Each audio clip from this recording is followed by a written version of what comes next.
The day my wife went into labor should have been one of the happiest days of my life.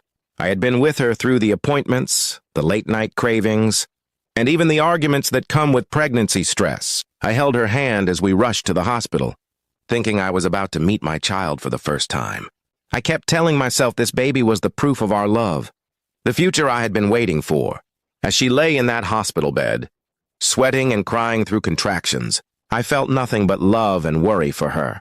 I whispered encouragement, wiped her forehead, and promised her everything would be okay. I thought this was our moment, the start of our family. When the baby's first cry filled the room, I felt tears run down my face too.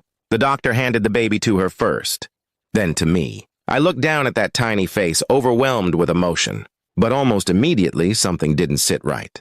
The baby's features didn't look anything like mine. At first, I brushed it off. Newborns can look different, I told myself. But the unease didn't leave me. When the nurse came to check on the baby, she gave me a look. At first, I didn't understand it. Then, as she leaned closer, she quietly asked if I had a moment to step outside. My wife was busy cuddling the baby, smiling weakly, so I followed the nurse into the hallway. That was when my world shattered. The nurse, in the kindest voice she could manage, told me the baby's blood type didn't match mine. She explained that it was impossible for me to be the biological father. My heart dropped. I felt the floor disappear beneath me. I asked her to repeat it, praying I had misheard, but she was firm, clear, and careful with her words. This child wasn't mine. I staggered back into the room, my eyes burning with tears. My wife looked up at me, her face pale, as if she already knew what the nurse had told me. She started to say something, but I stopped her. I asked her straight out, "Who is the father?" At first, she tried to deny it, telling me I was stressed, that the nurse must be mistaken. But I wasn't stupid. The more I pressed her, the more she crumbled. Finally, she confessed in a whisper that she had been seeing someone else during the pregnancy. My heart split wide open in that moment. She said she thought she could convince me the baby was mine, that I would never know, that love would blind me to the truth. I looked at the baby again, so small and innocent, and my anger shifted. The child had no fault in this. The betrayal was hers, not the baby's. Still, I couldn't breathe in that room any longer. I put the baby gently back into her arms and told her I needed space. Walking out of that hospital room was the hardest thing I've ever done.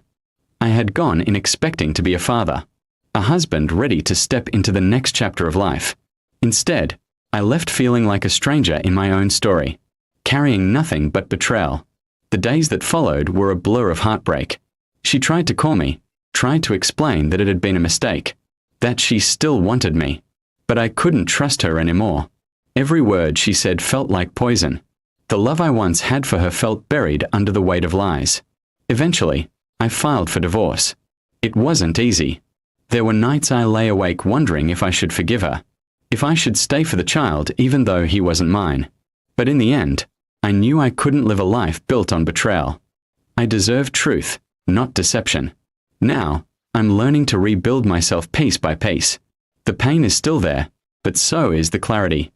I learned that sometimes the truth doesn't come from the person you love, but from a stranger brave enough to speak it. And though I lost the family I thought I had, I saved myself from a lifetime of lies.